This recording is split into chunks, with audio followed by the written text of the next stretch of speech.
Hi, it's Hannah with WTI. Does your alarm sound like this every morning? That is the worst noise in the morning.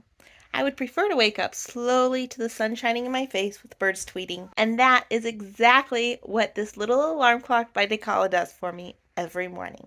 First of all, it's super easy to set up. It's controlled by an app, and so I can control everything by my phone no matter where I am. There are so many options for this thing. But personally, this is how I have it set up. 30 minutes before I wake up, it starts turning red.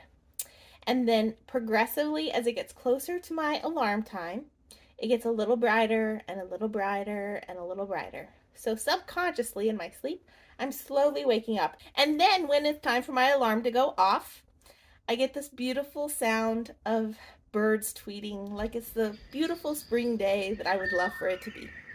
It also has really cool features like a night sleep aid, so it has tons of different noises that you can set it to. So if you don't like to hear birds tweeting, there's oceans, there's fans, there's just white noise, all kinds of cool sounds. So no matter what your taste, they'll have something. It also can act as a nightlight. And even though I love hearing the birds sing when it's finally time for me to wake up, sometimes I still want to sleep a little bit more and I don't want to hear any noise. So they've made it super easy. You just fold this thing flat on its face, put it back up, and is now snoozed. This one by Dekala is really cool. It makes your alarm not quite so jarring in the morning when you need to get up. It's definitely worth the space it takes up on my nightstand, and that's my point of view.